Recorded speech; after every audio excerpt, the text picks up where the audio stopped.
And welcome back to the Simpatico Podcast, the pop culture podcast where we sit down to discuss what we're passionate about. The year is 2023. We're beginning our newest season right here, right now.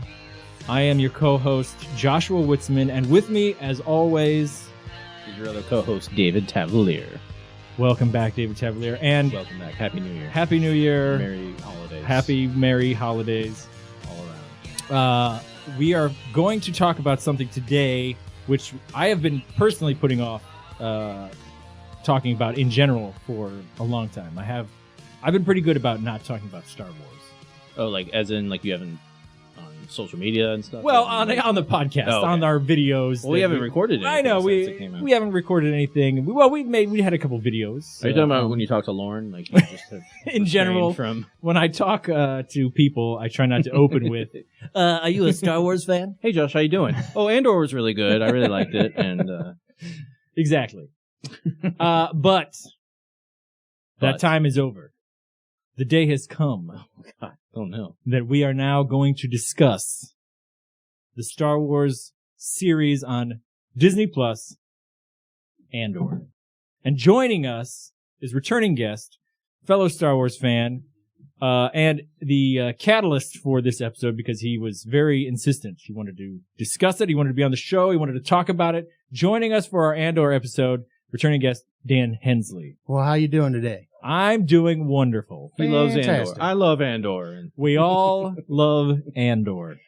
Welcome back. So welcome back, Dan. If you're not familiar with Dan's previous episodes, he was on our Zombies episode. We did another Star Wars RPG episode. He makes an appearance there.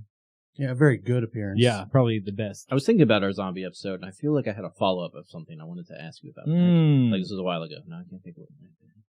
Maybe about a game. Oh, I played Zombie U since then. I feel like you remember that game. You brought that up. Yes, I did bring that. I love that game. Have you played that? I haven't got to play that yet, no. You can download it now. It's because it was just on Wii U. It's a Wii U exclusive. Now it's on. It's called just Zombie, without an E, so it's like Zombie, I believe. But you get a chance. That was quite fun. Yeah, just on the Xbox. I don't know. I don't know. Yeah, I don't know. I think you can down. It might be on all systems now. The information's out there. Let me look it up. Look it up while I continue talking here. Yes, sorry. Continue talking. And what are we talking about today, Andor? We're going to be talking about Andor. That's going to be our main discussion. It's going to be full of spoilers. If you're unfamiliar with the show. We very rarely do non-spoilers. Yeah, we very rarely. But I will say, I think we can all agree that if you're listening to this and you haven't watched the show, I think we're all going to be recommending that you watch the show. A very good show. You don't know that. But find out. Listen to the end. Well, it was the only thing on Disney Plus worth watching for about a month and a half. Yeah, well, that's very true. What about Pinocchio? Another time frame. Yeah, we'll get to that. Another podcast. But I think we're all going to highly recommend it. So watch it because this is going to be spoilers. We're going to talk about the show, things that we liked, plot points, characters. We're going to get into it. But first, I want to talk about a few things. A little starting news that we're not going to do a full in-depth news dive, but there's a couple things that we've talked about on the podcast before, and I wanted to follow up and get your guys' thoughts. First, a little housekeeping. By the way, you can play it on PS4 if you want. Nice. There you go. Yeah. First of all, there's some trailers that have just been released simultaneously, actually, of movies that we've been talking about on the podcast, previous episodes last year. First of all, Renfield. Yeah, we talked about that. Yeah, we were very excited about that. Well, interested in that, I guess. Well, because we brought it up on the Dracula episode, of course, and then the more you read into it, the more it seems not quite what we were expecting. I think we brought it up again on another episode, but yeah, because it's definitely more of like a outrageous kind of comedy action movie. Yeah, because initially, because the guy's name's what? Matthew Holt, is that his name? Nicholas Holt. Sorry. Whatever. Nicholas Holt is playing Renfield, and isn't that Beast? Yes, and so we were excited about that. He's been everything. And The Boy and About a Boy. Yeah, everything I've seen him in, he's been good. Yeah. And I could picture him easily. I mean, He played J.R.R. Tolkien in the biopic movie. Yeah, and he looks he does a good. He looks like somebody who would be a Renfield kind of like character. I guess is that a good thing or bad? A greasy Englishman, you mean? Greasy bug eater. Who is Renfield? Oh boy. Well, you go, John. Well, so in the Dracula novel and the movies and stuff, Renfield's just the like insane. He's an insane patient at an asylum who Dracula kind of like influences from afar, because Renfield is sort of vampiric in a lot of ways. His insanity like deals with like eating bugs, and there's a whole like parallel between him and Dracula. So he uses him as sort of like a familiar to do his daytime bidding. Yeah. Normal human bidding. Like, Well, that puts sense into him eating that spider in the trailer. Yeah. Yes. Yeah. And his role always, like in the various like adaptations, like his role is always kind of like different. And in the book, like they always like in the Bela Lugosi, he's got like a bigger role. Like he has like Jonathan Archer role. We did a whole episode on it. Yeah. It's if you want to listen to it, Dan, go back and listen to our Dracula. We went really in depth, like for 2 hours about Dracula. And don't get me started. But yeah, long story short, he's like Igor. Yeah, he's Dracula's Igor. Yeah. All right. But the new movie, it looks, it's like, it's hard to, I couldn't get a finger on like what it's going to be like. Yeah. Well, I think the trailer does a pretty good job. I think it's going to be, well, when we had talked about it initially. Because I didn't know there was going to be like almost like he was going to have a superpower aspect. Yeah, that's true. And that didn't start till like halfway through the trailer. So like halfway through, I was like, wait, what's happening now? And then, yeah, he's like got some sort of like, he's imbued with some sort of powers from Dracula. Yeah, so he's just like beating up guys. So they're gonna make this sort of like John Wick, but Dracula. But then like then the last part is like then Dracula comes. I don't know. It's then almost full on superhero like kind of superpower beings. But what do you think of or sorry to jump in. No. What do you think of Nicolas Cage then? Yeah, I mean you can't go wrong with Nicolas Cage. You can't go wrong with Nicolas Cage. And Nicolas Cage is Dracula. I mean, I don't know. I'm excited for it. Yeah, I'm excited for it. I'm sure that trailer put a lot of people off. I mean, yeah, maybe. I think.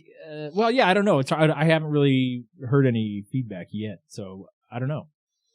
For me personally, this movie, the news of this movie has been a friggin' roller coaster of just like, well, they're making a Renfield movie. That sounds great. It's gonna be set in modern day. I don't know. Yeah. Nicholas Holt's gonna be in it. Oh, that's good. That'll be good. But it's gonna be a comedy. What? But Nicolas Cage is going to play Dracula. Oh, that's crazy. I can't wait for that. Well, he's the one guy that could tie it all together. Yeah, that's very true. He might be the linchpin that brings it all together. But yeah, I don't know. The trailer looks interesting. It looks zany. I think zany is probably the best word I can think of. Well, that also came off the back of. Did you want to talk about the Evil Dead Rise? Yes, same day. Rise. Palpatine's in it. Somehow he came back. Somehow Palpatine came back from the Evil Dead. I want to see Evil Dead in the Star Wars universe. Well, we got Death Troopers. Not even zombies though. I want to see like the Necronomicon. They find the Necronomicon. Han Solo finds the Necronomicon, and Chewie just becomes all possessed. How do you pronounce this, Chewie? Condor. The hell does that mean? The hell does Condor mean? Actually, he's sort of an Ash-like. Yeah, that's true. I mean, honestly, yeah. If anyone's going to be Ash equivalent in the Star Wars universe, it's definitely going to be Han Solo. Yeah. Does that mean Leia's going to get possessed? Which is again why. So who gets right by the tree? Oh yeah. Oh well, Yoda. Yeah. He's on Dagobah. Not on Disney's watch. But that's. I mean, honestly, you mentioned Death Troopers. I mean, that's basically what makes Death Troopers so good. It's got to be coming. Yeah. Anyway, Evil Dead Rise. Yes, I did want to talk about that. Though, that trailer, what are you guys' thoughts on that? Looked extra gory. Going back to it, looks like the Evil Dead remake a little more closely than the comedy roots it came from. Mm-hmm. Yeah. And, I was going to say something. It looks a lot like more like the movie. It looks scary. I heard it's still in that universe, so it's still kind of like, they're not like, retconning or rebooting. Which technically the remake didn't either, at least now. Though maybe at the time that's kind of what they're going for, but since then they've been like, yeah, it's all in the same universe, which doesn't matter. Well, and I think my favorite part of Ash versus Evil Dead is just like the time traveling like aspect that kind of like retcons all three of the original movies like sort of together in a nice way. That I mean, that can also just bring that all together too. Why not? Yeah. But yeah, that it looks very like scary. I'm glad it looked because there's like two kinds of Evil Dead. There's like sort of goofy Army of Darkness, Ash vs. Evil Dead kind of. Then there's like the original Evil Dead and the remake, which is like scarier. And this one looks very, very creepy and gory. Yeah, a lot of scenes that I think I might have to close my eyes to watch. The cheese grater in that scene where she grabs that cheese grater and you just see it like start to like she like lays it down on the other woman's leg and just like you're like, oh, you know what's gonna happen. Yeah, that doesn't look like it feels good. Yeah. Or the kid eating the glass and the glass is like poking. Oh God, yeah, that yeah. And they had like a little homage to the remake, the 2013 Evil Dead with that syringe in the eye there. Yeah. Like it was very. Yeah, I don't know. I'm sure there's still going to be, if not like overt comedy, it's going to be like some over the top like moments that are verge on like I don't know. We'll see. Yeah, it looks great though. I'm very excited about that. Agreed. And so yeah, if you haven't seen those two trailers, watch those. We've been talking about them on the podcast, and hopefully we'll get some. It'll lead into some DLC for the game. Yes, which we'll talk about. I mean, we've talked about a lot. We talked about a lot about that too. And maybe we'll do like a reaction video or something. We'll record us talking about those trailers later at some point. Right? Sure. We haven't done any videos this year yet, so sure. Why not? But I also just wanted to quickly mention too, I've been playing Pokemon Scarlet and Violet. How you doing? It's you good. Pokemon Master yet? I'm not yet. I haven't conquered the Elite Four stuff, but I love everything about the game. Like it really does a lot of cool new things, and it's not just better than Sword and Shield. That's what I've been hearing. I like Sword and Shield too. I mean, I won't shit on Sword as far as and like Shield, the world, but yeah, the world itself. Well, and it's nice too because it does a lot of new things where it's not just like going for the Pokemon League. Like in the other games, like every other game, mostly you just kind of like start out. There's like a story, but then you go through the league gyms and you can do all that. But it's a lot bigger world, and you can kind of like piecemeal how you want to do it. And some of the gyms are like harder. And sometimes you need to there's like actually 3 different objectives for the overall game, which is nice. So that's kind of cool. There's like the team, the villains. There's the gyms. And then there's like these Titan beasts that you have to like hunt down too. So Titan beasts? Yeah. Like Attack on Titan? Yes. They're naked humans and they just like crush all your Pokemon. And it's crazy. Awesome. Yeah, it's really, I'm in. Yeah. But it's fun. I really like it, and I've been very impressed. I mean, there's some glitchy things, and I understand why people have like talked about it. But there's been that's like mostly what I saw when it came out with people posting glitch videos. Well, and the thing that's true is like I've seen people just like, oh, the graphics are so terrible, these glitches and all these frame rate issues. But this is the best fucking game I've ever played. Yeah, that's what probably a travesty in that it's probably like. It's like if you spend more time just making like the world nicer, I think that's what people want. Is they want a nice looking game. Yeah, and the gameplay always seems to be pretty solid in those games, as far as I can tell. I'm not the expert, but and I mean the stuff that I've run across the glitching stuff. I mean, it's like it's minor. It isn't really that bad. But if it were a Red Dead game, we were talking about Red Dead before. If it were something like that, people would just be like, "This is so fucking stupid," Nobody would play it, because I mean, so much of that is based on like the graphics and the immersion. Well, and I feel like we've talked about this before, but I feel like who creates the games? Mind Freak, Game Freak. Game Freak. I'm sorry. I feel like they still like don't really care about making a big open world Pokemon game, but because everyone wants them to, like they've been trying to do that, and from this latest game, it looks like they just like kind of put the minimal effort into making it because they don't really care that much. Yeah, because really they should spend like a couple of years making it. Because this came out pretty quick compared to that's what I was surprised about is how big it is and how like close it is to Sword and Shield. Like but I mean, I don't want to. It's great. I hear that Ash is leaving the Pokemon show finally. I did. There were a lot of memes about that, and just like everyone's like emotional. I mean, because he's been the fucking main character of Pokemon for 20 years. Yeah. Well, who's going to take his place? I don't know. I think they said what's happening to him? Is he dying? Are they killing him off? They're going to kill him off. He's going to get mauled by his Charizard. He never got control of it, and he's going to try it again, and it's just going to fucking bite his face off. Starts off as a funny joke, like an old show, but then just actually kills him. An orangaroo rips his arms off. It's great. It's gonna be a real. He's gonna go out in a blaze of glory. But anyway, I'll tune in for that. yeah, check it out. But let's get down to it, fellas. Let's get down to brass tacks. We came here to talk about Star Wars. Let's talk about Andor. Star Wars. Andor Wars. What do you think of the title of Andor then? I know you're big on. You always like to talk about the titles. I do like to talk about the titles. It's fine, it's all the TV stuff has just been the name of the character. Yeah, I wish they. I mean, I don't know what else you would have named it. Well, and I've seen people, and I kind of agree that you almost when you have to make, you could have called it because it's about Andor, but it's also about a lot of other stuff, like the rebellion and stuff. So you almost could have just called it like, something regarding the rebellion or something. I think you already have rebels. You don't. That's true. But that's true. Rebels. Like, I don't know. Well, it was about half focused on the Imperial side, the ISB. Yeah, true. I think you could have named it something like they had the comic that was called Dark Times. Mm-hmm. You could have done like something like that and just had it almost be like an anthology show. Have these first 2 seasons be about Cassian and like this storyline or whatever. Because I don't think Diego Luna wants to do it forever. Yeah. Which, I mean, I get it. That. Well, they don't have much time left. Well, yeah, that's the thing too. Yeah, I mean, this is a very specific time frame that they're going to be working in here. Yeah, because he's already supposed to be younger than he actually is. Yeah, I think he's only supposed to be. I posted it. I can't remember what it was. He's supposed to be like 19 or something, isn't he? No, like 27 or something. But I thought it was younger than that. I thought he was like in his 20s. Yeah, but he's like 42. He's like my age. Yeah, playing like a 20-year-old. I mean, he looks good for his age. Yeah, no, he does. Yeah, and space ages are different. That's true. Well, and living Obi-Wan. Yeah, living in a rebellion, living, on the run constantly. Mm-hmm. And it's stressful. It weathers you. That's exactly it. Now, did we do an episode about Kenobi? I can't remember. It'd be a shame if you didn't, because I feel like we did, didn't we? Yeah, did we did. We did. It was you and I. Scott, oh yeah, I think you're right. Did you do it justice? I think we did. I don't remember what we said. You'll have to tune in to find out. Yeah, we talked about, and I think that's a good. I kind of keep forgetting that show came out because I was thinking of Star Wars TV shows. In my mind, it's still just Mandalorian, Boba Fett, and then this. I was like, oh yeah, fucking Kenobi. I think Kenobi's a little higher than Boba Fett. I think so. Yeah, that's for damn sure. Yeah. This is tragedy. I think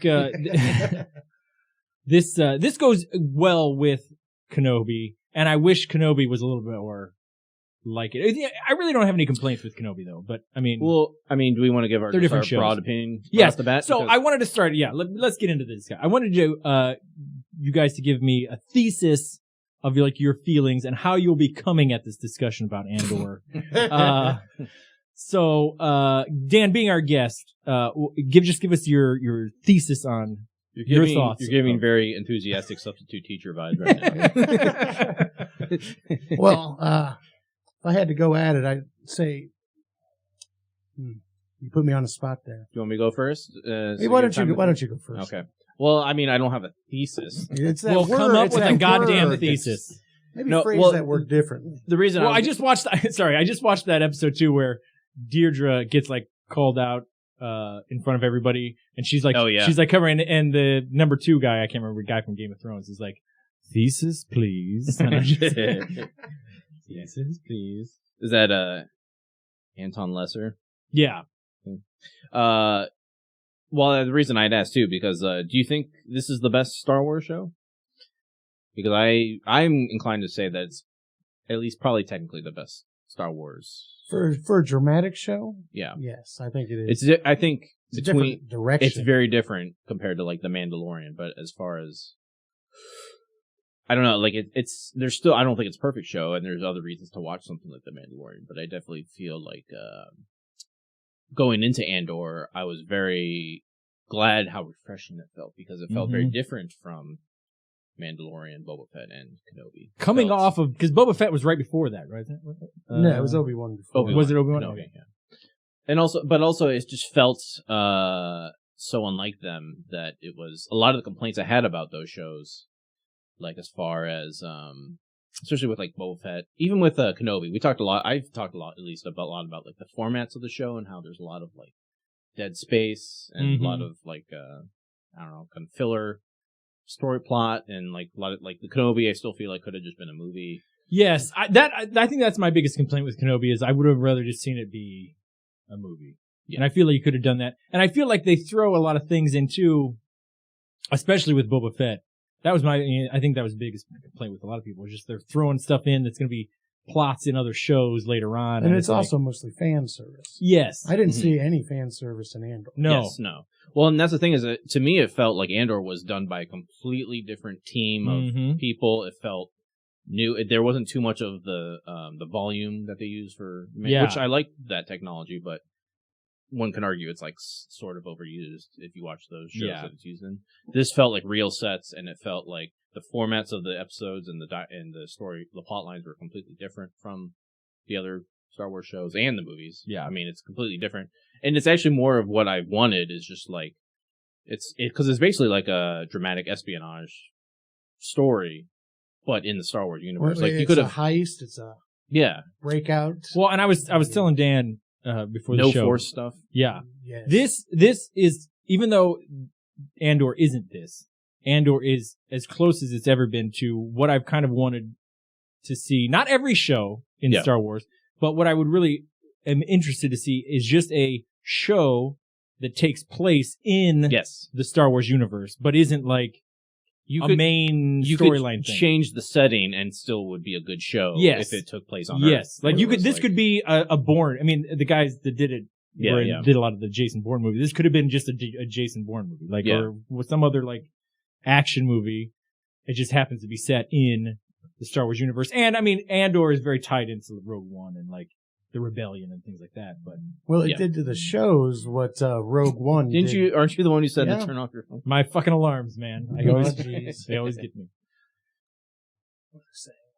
No, this show did for the other Disney shows what Rogue One did for the movies. Yes. Well, and so let me give you my thesis real quick before we get too deep into this. This was my thesis, rewatching it, and even after watching it the first time is. You watched it twice then? Yeah, I've watched it once and a half. I got to like episode 7. I got a little behind, but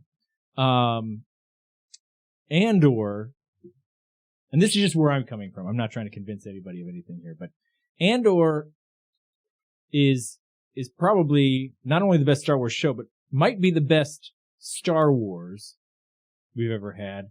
And in fact, it is too good. It's too good. Yeah, it's too good in that it makes every other Star Wars thing just seem silly. Yeah. And that's where all the hate comes from, because it's a smart show. Yeah.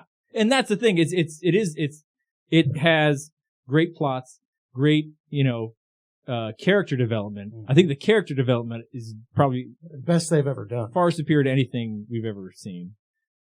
Even the villains, just watching the heist, you're introduced to these characters on like episode 4 or 5, all these characters, and you get all of their personalities, you get all their motivations. You get attached to them. Yeah. And you learn, it just is quick, it's dirty, it's tropes, it's cliches, but they're done well, and it's in that like Star Wars setting, and it's great. But yeah, I think that's my thing is but it's not that it isn't Star Wars, because it is Star Wars. It does a lot of the Star Wars things. It does everything that Star Wars does, but better. It's basically, I mean, I really like the show. Well, and you mentioned the creator of the show. What's his name? I'll bring up here. I believe, because Tony Gilroy, he stepped in to help finish off Rogue One, which is why I'm assuming they brought him back for this. Yeah. But he is not like a Star Wars fan, apparently. He's like, I don't know what his actual feelings are, but he's not like someone who grew up with it and was like excited to make Star Wars. Well, look what happens when we have Star Wars fans direct. We get the Mandalorian. Exactly. It's just like a bunch of grown men playing with toys. Yeah. Which is good. Which the Mandalorian, and don't get me wrong, I love the Mandalorian. And that was really good. I mean, in its own way. Mm-hmm. And fits, I think, well into the Star Wars universe. But yeah. But it's very different from this show. Yeah. Well, and also, I think that's why The Empire Strikes Back works so well, because Irvin Kershner was like George Lucas's teacher, like, and he directed, and you've been watching that movie. It has George Lucas's story, but it has like the correct pacing and look, and the characters are fleshed out. Like a grown up movie. Sure. Yeah. A little bit, yeah. I mean, it's like, but yeah, so, and I will say, on the reverse of that, this show, as great as I think it is, I mean, it's not going to be for everyone, and it does. To me, it is like slow at parts on purposely. Like it's like it's a slow burn. It's not like I don't think kids are going to watch this ever. It's definitely a grown up. This is show, grown up. This is Disney at night. Star Wars at night. Yeah. But yeah, I mean, was that the end of the pieces? I'm sorry. No. Yeah, that was. I mean, that's where I'm coming from with the discussion, my notes and stuff. So I kind of, as I was rewatching it, I've kind of like made notes of things that like felt like, oh, that's Star Wars, or the things that I didn't notice, like that feels very Star Wars, and then things that are like, again, too good. Like this is like, you're doing, and I think what you said, Tavolier, is really good too. It's just that Tony Gilroy is not a Star Wars fan. He's not. I mean, he's a Star Wars fan, but he's not like obsessed with the background and the material and the canon and what's all that stuff. And you need that sometimes, I think. Bring a fresh take to it. And it's focus on the story and not so much. It's great because he still has the Emperor. There's these stuff with the Empire, the ISB. There's little discussions about things in universe that just work better because it's somebody who's not like obsessed with that universe, but still understand. I don't know what I'm trying to say, but he like understands, like, you have to explain it enough that they understand what you're talking about. But, well, he also understands that there's more to Star Wars than Jedi. Yes. Yeah. And he understands there's more to it than Jedi, and it's not a Star Trek where you don't need to like go into the details of everything, but you need to explain it enough where you understand what the story is. Mm-hmm. And I think that's part of the thing that Lucas got behind in. I love the prequels, so I'm not shitting on the prequels, but I wouldn't let you. But I think he kind of doesn't explain the plots enough in the prequels where you kind of, if you're not a Star Wars fan and you're watching those, you kind of get lost in the well, this is a really good bridge between the prequels to the original trilogy. Yeah. And that's the thing. There's a lot of stuff in there that I thought was, I don't know. I fucking know. I was going to ask, we don't have to go into this right this second, but I was going to ask you too, because I feel like, to mostly its credit, but sometimes to its detriment, there's a lot of exposition, like people talking and explaining things, which is why sometimes I got lost and I like wasn't sure what, felt like there's a lot of names being thrown around, especially in a Star Wars universe where there's always mention like planets, like Captain and Grabbledygook and whatever is doing this, and you never know who they're talking about sometimes. But but I was going to ask you, because the prequels are almost like that in a lot of ways. That's what people hated. Like a lot of people complain about the prequels is there's a lot of people saying what's happening, which is kind of, but they're done differently. But like I was going to ask you what you thought of like that storytelling, because the originals are more interlaced with like the action set pieces. Yeah, well, you don't really have an everyman to focus on, so you got to have more exposition to fill in the gaps. Yeah, I think that's true, especially with this and the number of characters and like situations that we're dealing with that are all intertied, where you have to like explain like what Mon Mothma's doing, what Cassian's doing, what Luthen and stuff. So and then you realize as the story goes on, like, oh, they're all part of this. I guess what made me think of it was like when they're talking, there's a lot of them talking about like a lot of the ISB scenes. They're talking about things that are happening, but they never show it, which sometimes, like, for an idiot like me, sometimes I'm just like, wait, who are they? Like, I don't even know what's happening because I'm not sure what they said. And there's a lot of thick accents, too. So, well, yeah. Especially with the ISB people. And all this, well, you don't need to show everything that's happening. Not everything, but, like, there's a lot of things that, I don't know, I was surprised how little they showed and more they just... well, look at it from the ISB standpoint. These people that are giving these orders, they're not actually doing this stuff, so they don't get to see it. No, but like as a storytelling elements, like sometimes you have to like just something quickly to show what they're even like talking. Like the whole scene with, I can't remember when it was, but it was like, they're talking about setting up a trap for someone somewhere, and I had no idea what was happening at that part. Like, they didn't show it. Like, I didn't know who they were referencing, like who they were talking about, what was happening, and how it played into everything else. And then again, this is just me, so like, I don't know. Well, they didn't allude to that. I'm not saying it's bad either.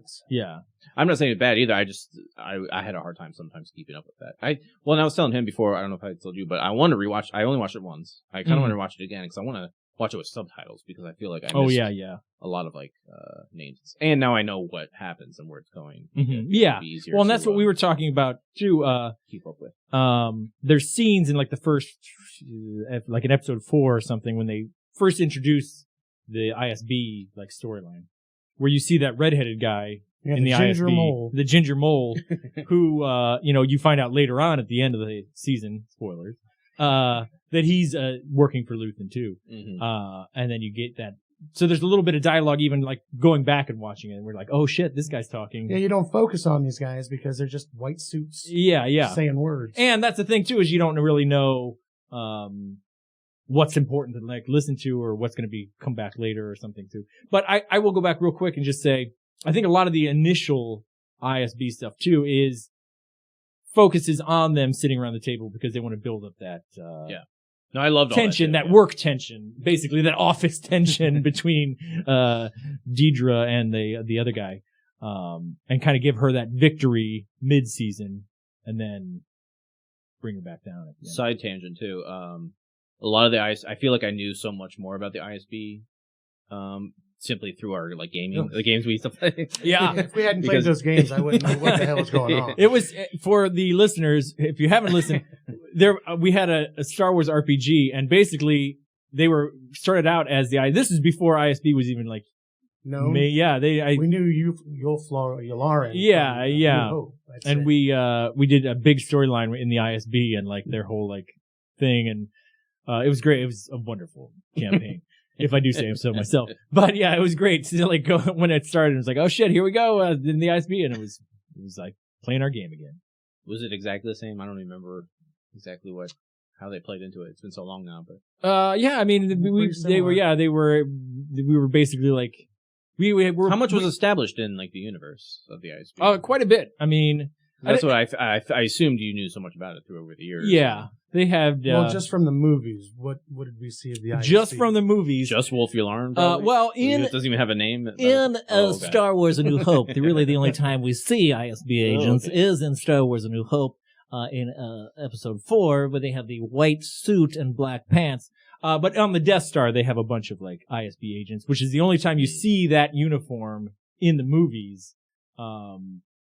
And then from there on, like after they kind of in Empire and Return of the Jedi, after they kind of like establish the universe a little bit more, they basically just stick to the gray uniforms and stormtroopers and stuff like that. So you don't really see those ISB uniforms. So that was always sort of an interesting aspect of that movie too, because you see just these other uniforms. And then there might be other ISB uniforms in the background somewhere, but any of the characters that you focus on and like see walking around are mainly the gray suits in the other two movies. But, yeah, and then one of them was at the table in the Death Stars, which is Wolf Yularen, who makes a cameo in this, which is one of the best moments. Does it, where? I missed them. So, right after, well, let's quickly, we'll get it. Let's go back and just do a synopsis of the storyline, and we'll kind of get into the nitpicking and discussion there.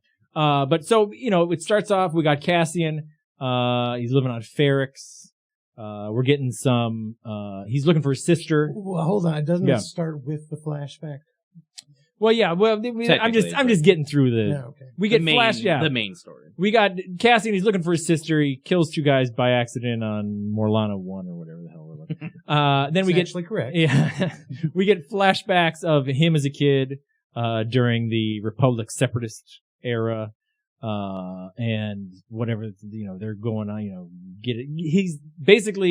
he grew up on a planet of just kids, sort of like a Lord of the Flies situation where. Yeah, I wasn't expecting that aspect of the story. Yeah, I thought that was cool. They did drop that pretty quick. Yeah. I mean, you kind of get just the initial, I think that it felt like they were just doing it because of the line in Rogue One where he's like, I've been in this fight since I was 6 years old. Oh, yeah, that's true. And so like, okay.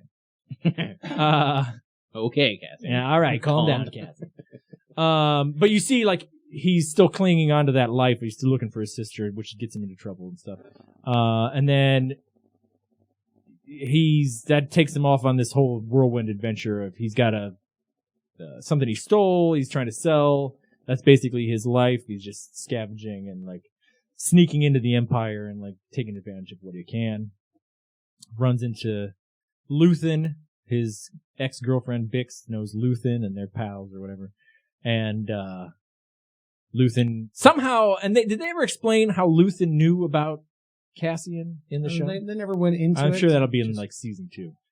But Luthen knows of his activities for some reason, and gets him hooked into this rebel cell. They're going to try and steal a bankroll from the Empire. That goes off. They do that. People die. Cassian makes it. Goes back home. The Empire is now looking for him, and they've taken over his home planet. It's a whole fuck mess that he caused. Then he goes to, he gets away, thinks he's in the clear, and then you can't get away from the Empire. They're going to arrest you for something else anyway. Well, they arrested him for being a tourist. Yeah. Yeah, while he's relaxing on the beach. Gets mistaken. I really like that aspect of, he thinks he can get away. He thinks he can it's sort of the Han Solo thing of where I'm just going to take my money, I'm going to go. Han Solo has a change of conscience. And what's the first thing you do? He gets a hooker. Yeah, I was gonna say, find some broad, goes to the beach. But he still gets in trouble. The Empire's still tightening their fist again because of what he did. Well, I like that too, because he didn't get arrested because of who he is necessarily. Yeah. He was just there. Bad, wrong place, wrong time. Yeah, well, and in a way it is because of what he did on Aldhani, but the Empire's just tightening their fist all over the galaxy. Which is a direct result of that. So it's really still his fault. But anyway, he gets wrongfully imprisoned. Goes to jail, spends some time in jail, leads a prison revolt, and then what happened? What's the end? What happens at the end of the season? I'm trying to remember now. They go to they blow up the Death Star. What is it? They have the funeral. Oh yeah, Marva, and that's where the rebellion starts. Yeah. He goes back home again, and then his mom dies, and then there's a big uprising on his home planet there, and everybody's there. The whole gang's there. Dedra, Luthen, Cassian, Cyril, who we'll talk about him. Cyril's a whole different story. Yeah, I'm very interested in that. What that guy does. But all the shit goes down. Everybody's there, and then it leads us into and season 2. Also, him and Luthen get away. Dedra and. Also, there's a whole B story with Mon Mothma on yeah. Which while all that's going of that's going on, and then we're getting an entire and the ISB political drama with Mon Mothma, and that honestly might be my favorite part. I was not expecting that at all to be in the show, and I like seeing the political side from a closer point of view than they did in the prequels. Yeah, that's the thing. You get that in depth. But again, another little side thesis is just how well this show, again, even though it doesn't feel in the same universe necessarily as Star Wars, again, it's almost too good to be a Star Wars project, but it does good of calling back to other movies. It has little direct lines that kind of in situations that kind of harken back. But that's only for the people that have been invested. Yeah. But it even harkens back to itself. There's lines, and I'll go through my notes here in a second and give you some examples, but there's lines that harken back to previous episodes where you're like, oh, that's what... Well, that's the thing is that it still feels in that universe because they don't... I mean, Star Wars, it's still just human beings who talk like we do, but they just live in a different place, and it's not that much different, so you can really... It's really just how you, tell the story, which... I think was good. They made it so hey, it made you realize you never forgot that you were in the Star Wars universe. Yeah. But the way they told it was different. Well, it does seem different for the fact that you'll see almost no alien presence in this entire show. Which I was a little disappointed about. I feel well, it makes sense from xenophobic view of the Empire. Sure. Yeah. But even yeah. But there wasn't even a prison for aliens, or I guess maybe they didn't want to mix them up with the humans. And even in Solo, you see the Wookiees are they're in the mines, they're not. Yeah. They don't get the nice human prisons. Different prisons for different species. Yeah. It seems is there any sort of number on the ratio of human beings in Star Wars universe to other? Are they the dominant species? That's the thing. It feels that way. Basically, I think they have alluded to that before, and they have alluded that Coruscant is the home world of the human species. They started out on Coruscant, and It's Earth. spread. Yeah, The future. I mean, it could be. I mean, a long time ago. And like Oh, wait, spread it's in a out through the different galaxy. Well, if time is cyclical, Oh, could be the future. that's right. Time's a flat circle. But yeah, I mean, I don't know if they're necessarily a majority, but I think they're the single species that's like most populated. Like there's probably more aliens per capita, but not individual aliens of those species. Human things. Plus, humans are a lot cheaper to hire than aliens. Yes, you don't have to do all the makeup. But yeah, that was one thing I was surprised. I thought they would have like an alien on the heist crew or something, you know, like Well, some. there Yeah, was they'd be an hard to- alien on the heist crew. It was the medic. Well, yeah, but Dr. Quadpaw. But they couldn't really blend in, I guess, if they're going in. That's yeah, and I think that again with the story of like Mon Mothma and the stuff that they were doing in the show, like you had to, and it's the beginning of the rebellion too. I think they wanted to, you kind of allude that once the Rebel Alliance starts, you know, by I the guess time it was, we get it was, to like, for me, it was mostly, I guess, then like in the Mon Mothma scenes, especially when they had all those parties. I guess there were aliens. there were aliens because but they weren't. it was funny because the aliens that I did notice were actually aliens, like direct, just using the same aliens from Last Jedi, from Canto Bight. Yeah, they Which literally which had they the named, exact they same. name dropped in it too. Yeah. Canto Bight Yeah, I was something. surprised at the number of little cameo, just like mentions of other places and stuff too. It was cool. Mhm. So anyway, your thoughts on that, the storyline, the synopsis. What do you guys got for me? I think it was it was 4 great stories all wrapped into one, Mhm. and they tied seamlessly together. Yeah, the way they led into each other, and that's why I like the format of the show because it's long. Mhm. We didn't mention that it's 12 episodes as opposed to I think the Mandalorian was like 10 or 8. I think it was or 8, Mhm. wasn't it 8? Yeah, So this is the longest one for sure, and Kenobi was only like 6. yeah. So, yeah, sorry, you were saying. Because I did like how it was basically 4 movies, Mhm. essentially, in a way. I like how it was seamless, and you got to see a different side of the universe that most people don't even want to see, and you didn't know you wanted to see it until you watched it. Mm-hmm.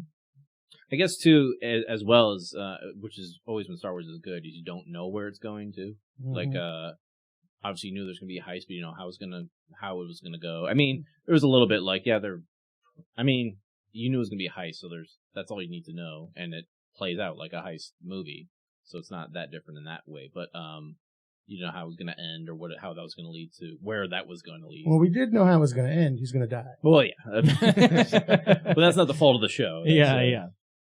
Well, even that, even knowing that, like as I was watching those scenes on Aldhani of them prepping, and then the actual heist like taking It place, felt like there were stakes. it was still like intense. Like Yeah. there was like when those guys come down. I mean, he still could have been shot. He could have been, or they may not have even like pulled it off. You didn't know exactly like how it was going to turn out. The stormtroopers were better shots than this. There was more. It was. Yeah. They felt a little bit more dangerous. Like people. Well, could they die. could have still been clones.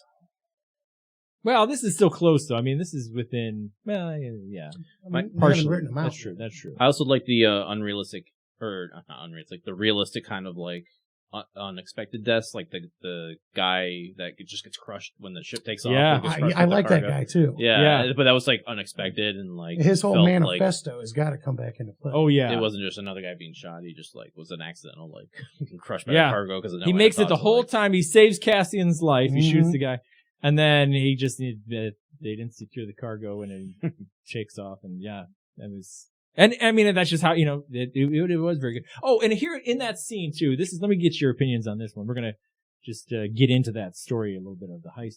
At the end, when Skeen, they're, you know, trying to save, I can't remember the guy's name with the manifesto, trying to save his life. Mm-hmm. And Skeen turns to Andor and is like, hey, we could each have $40 million take off. I did not see that coming at all. Yeah, Now, me either. do you think he was serious? I think Because it was. in that scene, he, you know, it's classic, what we've come to expect from Cassian Andor, as we see in the first scene he's in Rogue One, where he just like shoots Mhm. the guy. He just like, the guy's talking, he kind of sees what this guy's playing at. We could just take this and leave them here, blah, blah, blah, split it. You think He's in the middle of talking, and Cassian just pulls out his gun and shoots him. Well, I think that's why he shot him, because he was telling the truth and he was tempting Cassian to break his word. Yeah. Well, but Or do you think he was testing Cassian? the only or reason I say that is because the entire episode, that guy was like picking at Andor, picking at Cassian of like, well, you hear, you know, he was the one that was really pushing his buttons the whole time of like, are you with us? What's your belief system? You know, what are you here for? And like, who are you? yeah. And just, yeah. And was really like, What do you Well, me watching it, I thought it was a sincere. I didn't see any dupliciousness in it. yeah. Well, I mean, it was, but yeah, no, I know what you mean. Isn't that kind of great though that that could be possible? Yeah. Like, that's what I think part of what's great about the show is. Yeah. I mean, and the only thing that would make it seem like he was telling the truth is when Cassian says, "Oh, what about your brother?" And he's just, you know, I never had a brother.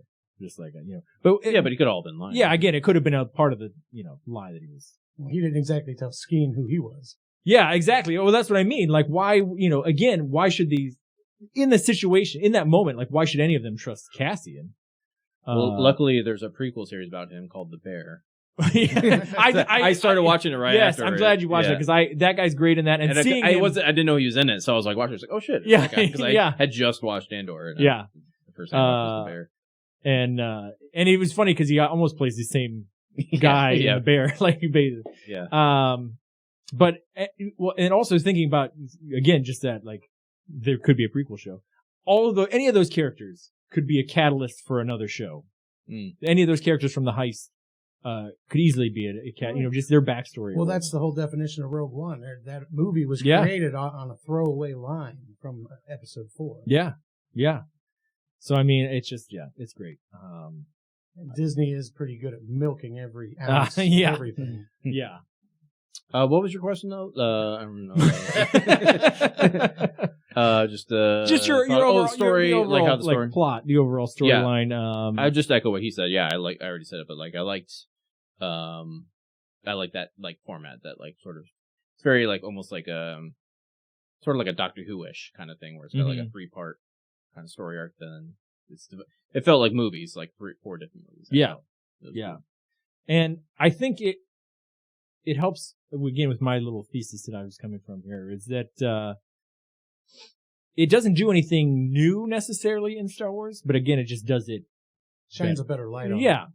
And just a lot of the like cinematography and stuff too of the way the show is shot and stuff. What do you think of the there's not as many spectacle elements but in action scenes, but they are in there and they're really well done. What do you think of them? Especially my standout to me was the end of the heist with like them flying up with the stars. Well, that was just beautiful. Star shower, yeah. Like that really was well done, and just I loved seeing the TIE pilots get in their ships and stuff because that's something we haven't really seen since episode 4. You did see one time when during a fight the TIE pilot had to stick his head forward and try and look up because there's no view through this TIE cockpit. Yeah. Mm-hmm. And just little things like that I thought were added a lot to the action scenes and just like the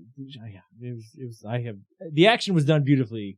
And the tension that they build in all of those action scenes, you know it's coming. Mm-hmm. You know something's going to go wrong or something's about to pop off. And I think back at the end where they're having the procession for Marva's funeral, and you know shit's about to go down. The way that music is ramping up slowly. That scene reminded me so much of like what's the movie called? It felt like a Western almost. Like the whole what's the movie I'm thinking of? Sam Peckinpah, but it's like very similar to the opening of that. And even the action in the prison, which you know he's going to get out of there, he's going to make some escape. The tension comes at the end when they're escaping, and then the most dramatic line, "I can't swim." I can't swim. And it's just it was that was a tearjerker. Yeah. It was, but then like he gets knocked off, so he doesn't have the chance to either help him or anything. Doesn't have to help him or find out well, you know he got knocked off too. Yeah. He could have survived. Yeah, I hope we never see him again though, because I like just that being left up. Yeah. Well, he does turn into Snoke. I mean, as I was watching it, I was so mad at myself because I'm like, well, somebody's already working in a Snoke theory into this where they drudge this body up or something, and then like. clone it or reanimate it or whatever the hell, and it's going to be some fucking Snoke theory out there. Yeah. Did you know he was going to be in it before? No, I had no idea. I did not. I had it spoiled for me at the time, but so I watched a little bit later. But it was still cool. Yeah, it was very cool. I didn't know any. Like, I didn't really look at the cast. Yeah, I did mostly blind, and I do not regret it. It was. By the way, speaking of the prison scenes, didn't even like make the connection, but I saw a lot of people point out the visual similarities to the George Lucas THX. Yeah. Oh yeah. Oh no. Yeah. That was like didn't even cross my mind while watching it. But that's very their uniforms, like the white outfits, the white, like the whole like white, out, everything. That was great. There was some connection. I thought you were going to say too. There was some connection. The doctor, the guy who played the doctor, the medic, was somebody in the prison or in the prison when the one dude has a heart attack.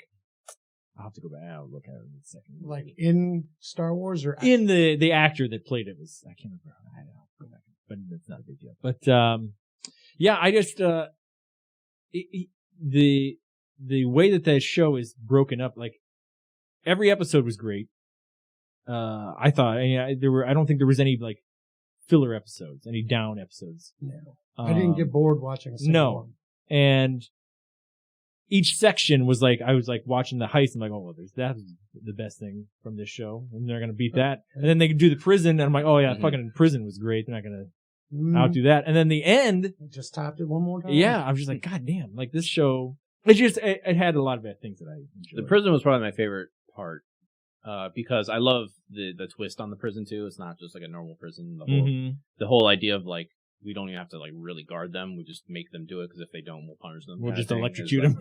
Cool, like sci-fi, like futuristic prison. Yeah. I love shit like that. It's great. It made me think of my mom has a cousin who's an architect. Who's in prison? No, my mom has a cousin who's an architect, and I remember as a kid him talking about how he would design a prison. And I don't remember what the conversation was, but he was just talking about like how he would design a prison and put like, knockout gas and like vents and shit and like just, be able to like minimize, interaction without like putting people at risk or whatever. I was like 10 years old. I don't remember, but it just stuck out in my mind. Kid. As I was watching it though, I was let me tell you how I'll build a prison. If I go to jail, but just, watching that scene, it was a very cool that was a new thing that you really haven't seen in Star Wars before. Well, I don't think they've ever done a prison break. Yeah. I mean, sort of in Solo. They kind of like in Kessel, a little bit. But I mean, it's not the exact, just that like facility, having a facility where you're like imprisoned. It was very. Speaking of, Death Trooper, that's all. Takes place on a prison ship. Yeah. Mm-hmm. That kind of made me think of that. I think that's what, because there really hasn't been a prison scene in. I mean, I guess Leia's in the detention center on the Death Star, but I mean it's much bigger scope. Yeah. By the way, speaking of that, I thought when they were there, so was it Bix? Bix, when she's being interrogated, and they brought out that new, which was really cool. But initially, I thought they were going to bring out the interrogation droid from New Hope. But actually, I like what they did do better. I'm glad they went a different way. Yeah, I like that. That again shows. Just again, you were talking about aliens and the human centric and the fascists of the Empire and stuff. That was a cool thing of just like they recorded themselves slaughtering an entire species. Yeah, and it's just very. It's also not only very Empire, but very like Sith, like using the pain that they've inflicted to like inflict more pain. Like it was just like brilliant. Like it was just a very creepy sci-fi, but also kind of like. Very Star Wars. You kind feel of like you don't have to show any Sith to make you feel the Sith influence. Yeah, exactly. That's true. Which is exactly really well done. And in fact, it makes them more sinister. Just again, which is the whole idea of just mentioning the Emperor and like he's in the background and all that stuff. And in regards to those two as well, like I really appreciate if you're gonna keep making Star Wars stuff, like you need to introduce like new stuff. Like new aspects of the universe and sci-fi elements to keep it fresh instead of trying to recreate the old movies over and over again. Exactly. So that's why I really liked that like interrogation stuff. Because they easily could have just made that like a fan service moment, like, hey, you remember the interrogation droid? Yeah, exactly. Yeah. But they did have that black camera up in the corner that was Yeah. everywhere. Yeah. They had like those little things. And I mean, Luthen's shop is just full of little, That's where they put all their Easter eggs in one But spot. again, they don't. Here you go, nerds. Here's this. Now shut up. Well, but it's the old Star Wars of just like, you got to pause it if you want to see the shit. Because it's like in the background, there's a couple scenes where they're talking, but they're not going to like zoom in on it. Hey, look at that Wookiee helmet back there. That goes back to having someone create it who's not a big Star Wars fan, which they just want to focus on the story. He's like, I need some knickknacks for this antique shop. And they're like, oh, here's a Wookiee helmet and here's a cudgel. And Easter eggs can be fun and great, but it just in new Star Wars, it's just been you can't focus on them. It's been a lot. We've had enough. We've seen enough. We had an entire series called Obi-Wan. Yeah.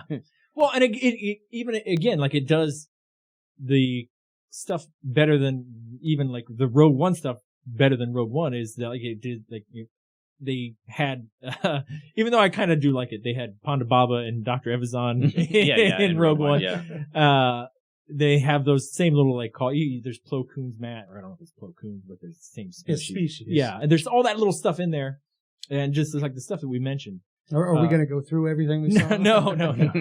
But they subtly do it, and I think I think you hit the nail on the head, Tavolier. Is just having someone who's not Dave Filoni, basically. Having somebody who's not obsessed with Star Wars making a Star Wars is and I've had the feeling too. I feel like once Disney started putting out all this new Star Wars stuff, it was so much like, oh, we want to, there hadn't been that much Star Wars stuff since, so it was a lot of like, we want to see all this stuff, and I feel like, I hope they've gotten most of it out of their system. Like, all right, remember all this stuff. Remember, now let's just focus on creating new, better. Yeah, and I hope they learn their lesson too with the sequels too. Of with a new Force Awakens, like just basically trying to soft reboot the Star Wars movies. Yeah.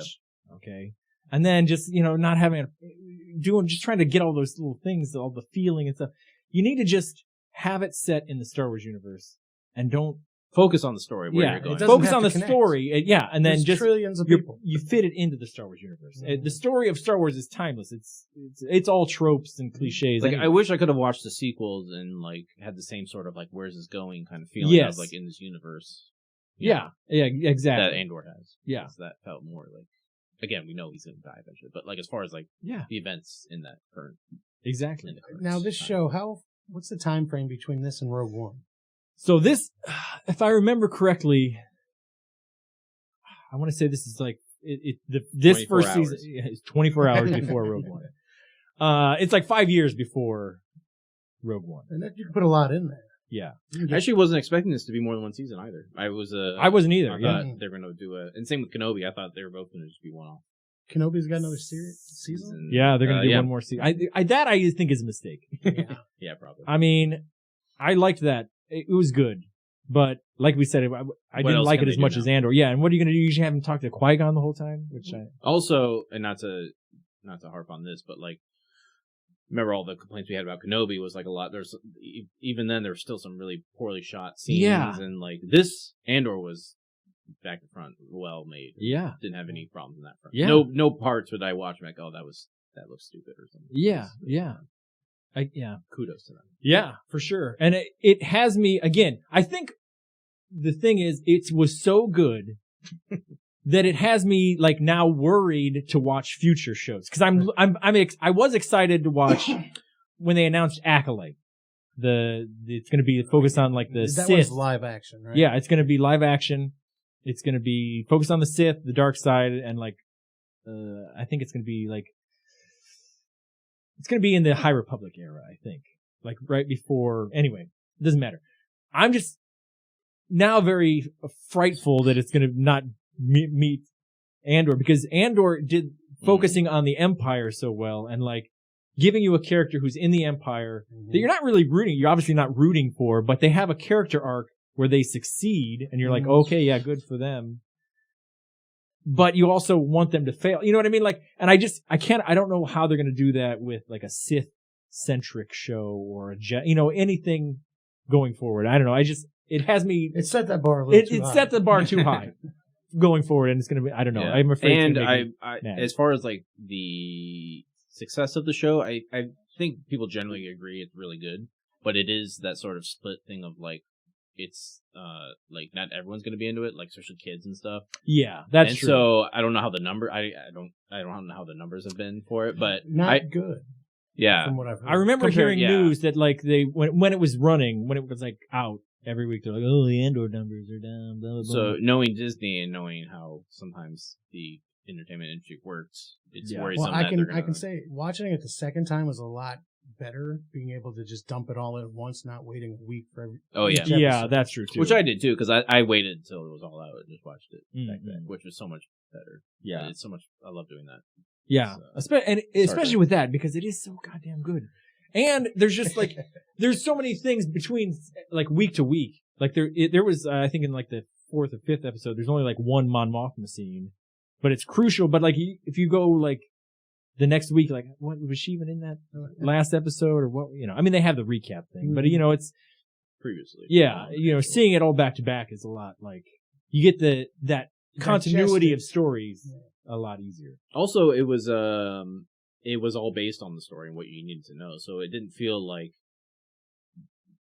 formulaic at all. Like, we got to spend so much time with this character at each episode. Yeah, sometimes they were in. You never know what. Yeah, it was. Yeah. The Mon Mothma arc had almost nothing to do with Andor. Yeah, and that's why I'm excited for season 2 because I didn't know that, but then like it became clear near the end of the show. I was like, they're not even like there's going to be more clearly, and I'm excited to see how that develops further. That's going to be really cool to see more of the see more of her. I'm excited to see how her arc. Oh, and just the fucking Saw Gerrera cameo, like that was so great. Just to see shut down your throat. It's just a quick scene. I like how he blames. It says 2 tubes as a spy. yeah. He's like, well, no, not me. No. Yeah. It was just, there was, and it worked with the storyline really well, and like, it made sense to have that character come back. It wasn't just. It also highlighted what Luthen was willing to do. Yeah. Who he was willing to burn for the rebellion. Yeah. Who he was willing to put on the line and not. And he only warned Gerrera because he'd seen his face. Yeah. The other guy hadn't seen him. That's true. But let's go ahead, Tavolier. No. Go ahead. I was gonna say let's just talk about the characters real quick too. The main characters, we got Cyril, who space nerd. I didn't know what to make of him at all. He's a creepy stalker. Let's talk about him real quick because I think honestly he might be the most interesting character, the worst and most interesting character from the show. He's like an Empire wannabe, right? Like, he's basically a simp. Yeah, yes, he's an Imperial simp.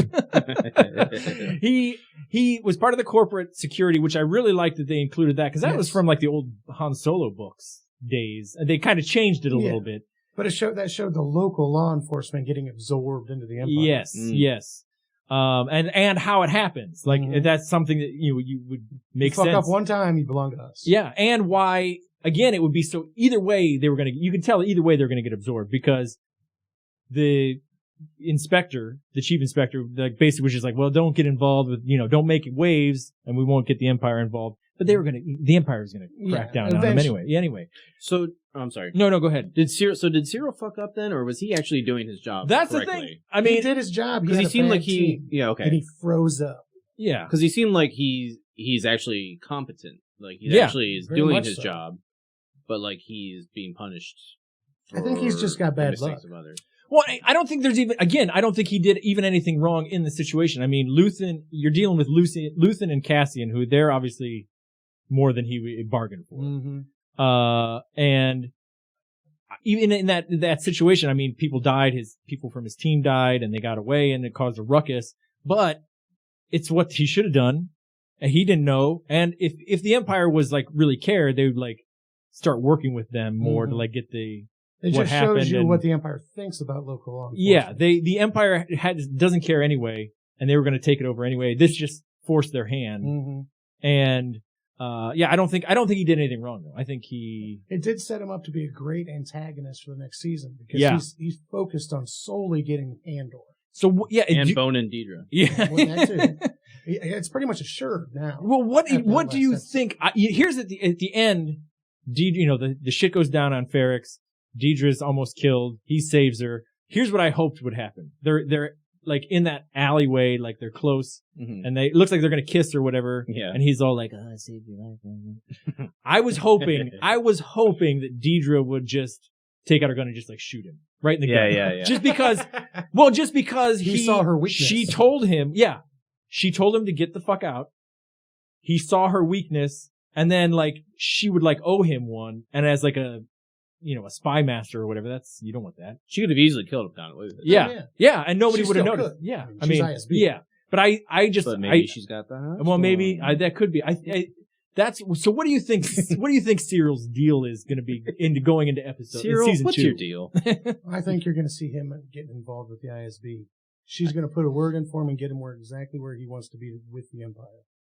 That's what that's probably best case scenario too. Mm-hmm. Because I think if he's like a lone wolf or she like uses him in some way, like he's going to be even more dangerous, like out of the Imperial system. Or he could be her spy. Yeah, I mean, that could be too. He could use her. I don't know. He's an interesting character. His whole thing with his mom and just like that whole like Eating cereal. Yeah, the whole scenes with him eating cereal constantly, I thought was. Hey, who hasn't had cereal for breakfast, lunch, and dinner? Oh yeah. No. But it felt almost intentional, like they were trying to say something about him. Well, you know what it The fact reminded that me of? if so many scenes were him at the breakfast table with his mom talking Yeah. to him, and Well, I think it was just playing up oh my God, there's a little monster. his like shame and his being brought low and It didn't Yeah, seem like he was eating bachelor chow. oh yeah, it's very Futurama. It had a very like I just lost my job, so I got to move in with my parents vibe. Yeah, Mhm. yeah. And eat cereal. Eating cereal.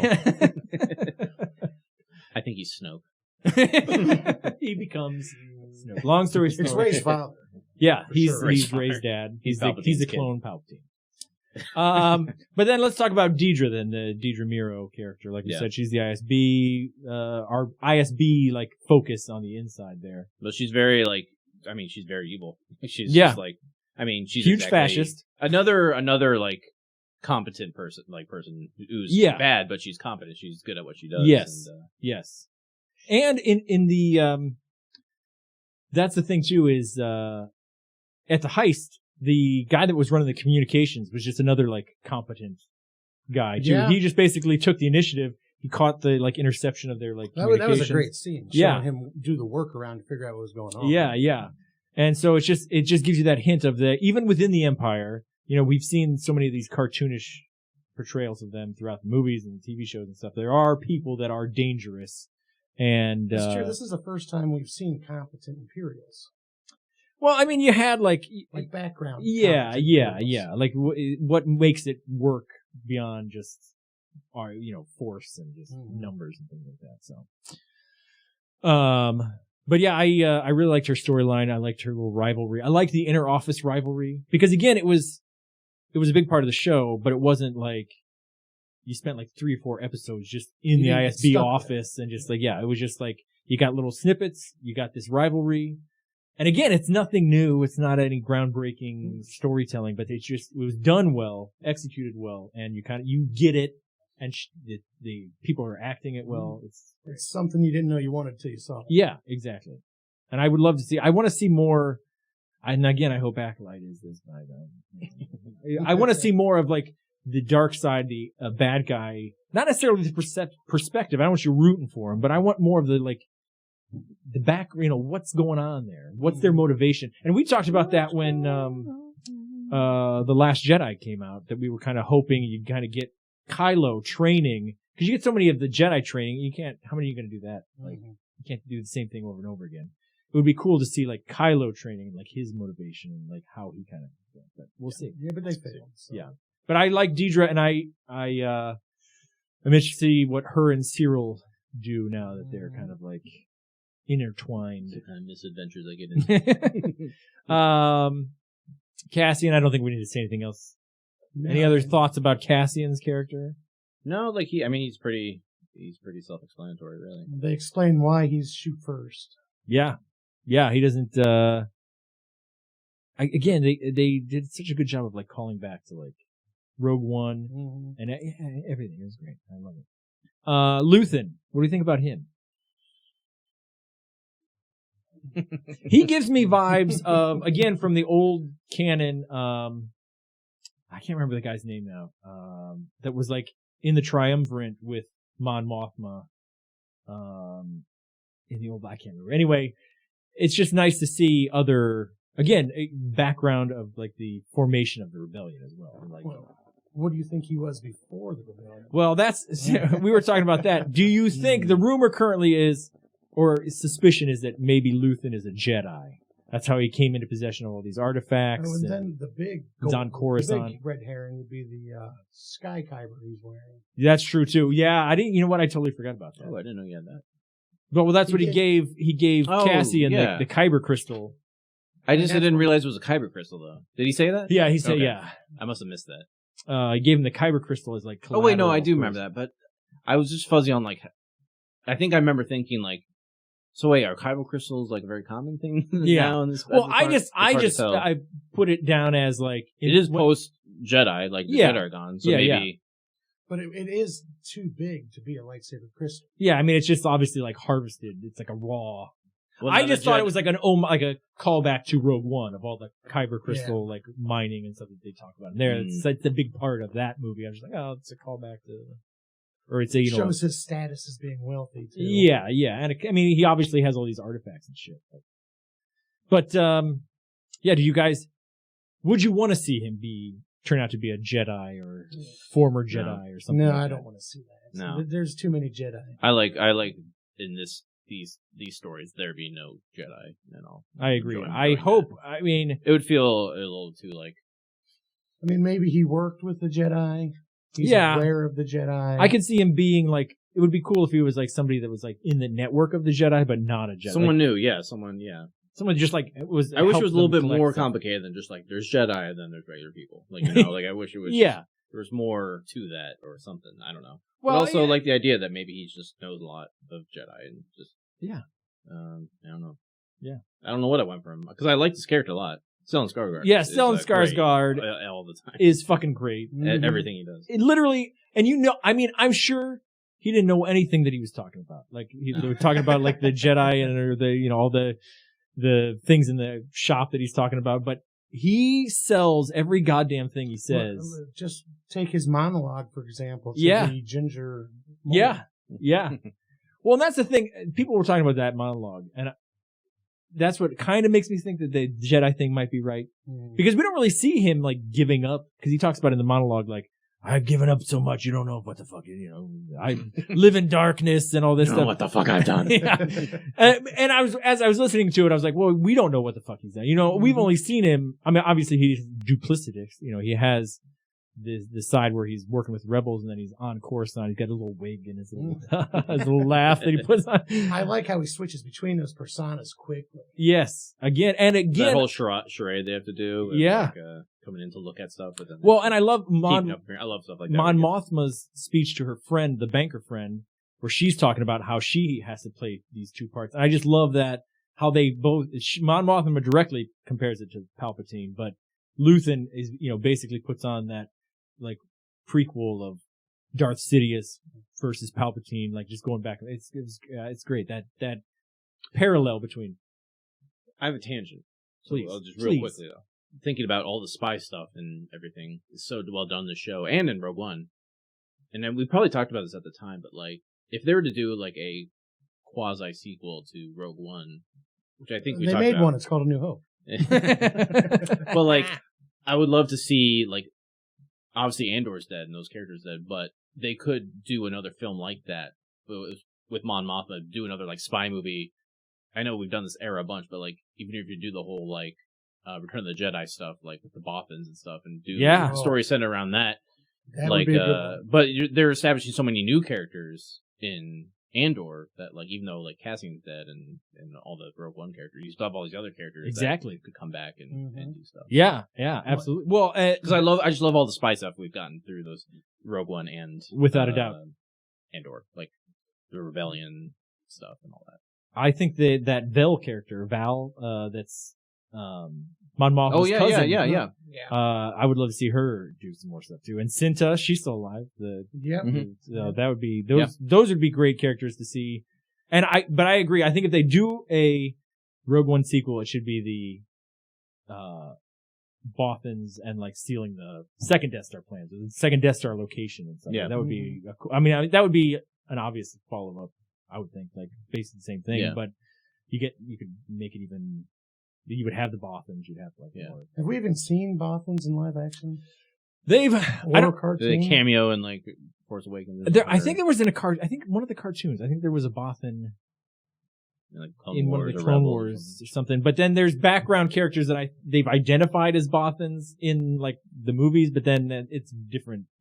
I mean, I don't know how the canon identify has as changed. A Bothan. I identify as a Bothan, so I'm a Bothan. But no, yeah, it's just it's one of those things that they haven't really nailed yet. Which is actually weird that they haven't. We talked about them just so badly wanting to explain everything. And have Easter eggs of everything. I'm surprised they haven't had full on. That's why I want to say there's one in. Now I'm ashamed that I can't remember. But I want to say there's one in the animated one somewhere.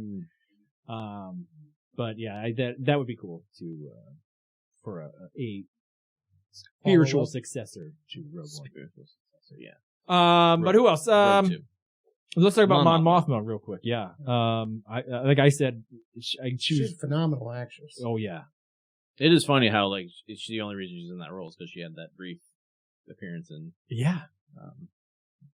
Well, it was it wasn't even. Right? Yeah, she was her main scenes were cut. I think you might see her in the background, like when Anakin and Obi-Wan visit like the Senate after the like cold open there. Mm-hmm. But yeah, she's not even in Revenge of the Sith. And then before that, the character itself was just in like one scene in one movie. Yeah. So the way they but it's had such a mythos around her for so long that it's great. But I remember when Rogue One came out and we saw the trailer for the first time. Yeah.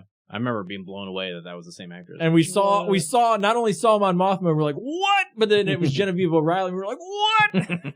And I just had me so stoked for that movie. And again, they carried over that continuity of caring, but also not caring about story. You know what I mean? Like that's what made it. It was interesting seeing the Chandrilan culture as well. Something we've never seen before. I liked everything with her husband. That was sort of arranged marriage. Mm-hmm. And they were at odds. And then her daughter just seemed like... Oh, yeah. Her daughter was a piece of shit. Little teenager. Just hated her mom. Yeah.